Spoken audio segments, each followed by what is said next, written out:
May nagtatanong bakit daw po mga Iglesia ni Cristo ang sinasabi sa Roma 16:16. Nangangahulugan po ba na marami ang tunay na iglesia na itinayo ng ating Panginoon Kristo? Hindi po. Bakit po? Sapagkat kung babasahin po natin ang konteksto ng talatang ito, malalaman natin kung bakit sinabing mga. Ang salitang mga ay plural o ginagamit sa pangmaramihan. Sino ba itong tinutukoy ni Apostol Pablo na mga o marami? Basahin muna natin yung Roma 16.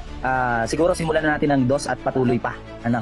Upang tanggapin ninyo siya sa Panginoon ayon sa nararapat sa mga banal at tulungan ninyo siya sa anumang bagay na magiging kailangan niya sa inyo sapagkat siya na may naging katulong ng marami at ng aking sarili naman.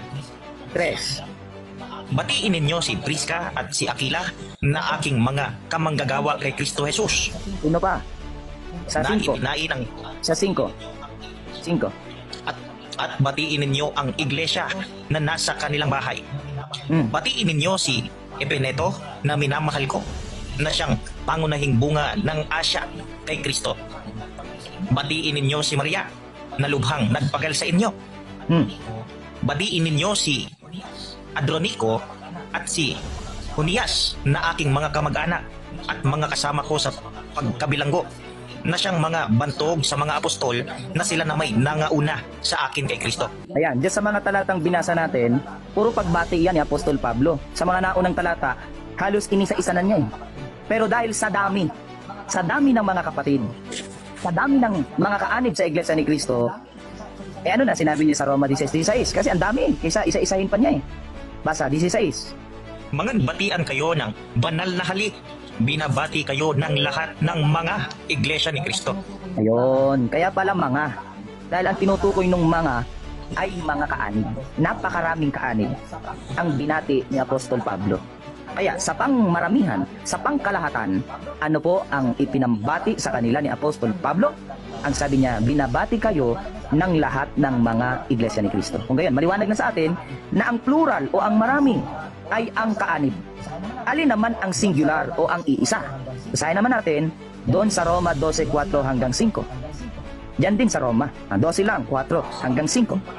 Sapagkat kung paanong sa isang katawan ay mayroon tayong maraming mga sangkap at ang lahat ng mga sangkap ay hindi pareho ang gawain. At gayon din tayo na marami ay iisang katawan kay Kristo at mga sangkap na sama-sama sa isa't isa. Ayun, napakaliwanag.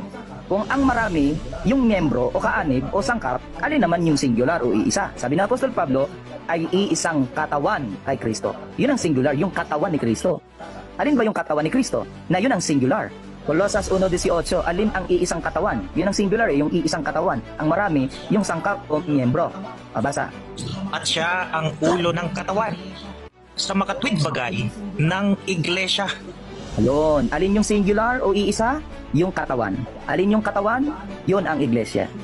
Kaya, kung paanong isa ang ulo, si Kristo, isa lang din ang katawan. Isa lang din ang iglesia. Isang taong bago. Kung ang katawan ng marami, hindi na po tao yan. Di ba? Nilinaw na sa atin. Bakit mga iglesia ni Kristo? Marami kasi yung kaanib. Pero yung iglesia ni Kristo, isa lang yun. Yun ang tunay na reliyon. Kaya ano ang tawag dun sa, ano tawag ni Apostol Pablo dun sa sangkap ng katawan o ng iglesia ni Kristo? Sa King James Version, Kuya Sidan, unang Korinto 12:27 sa King James Version. Eto, para yung sinagot na dito. Pero basahin natin. Now ye are the body of Christ and members in particular. Ayun. Pag sinabing body, plural o singular?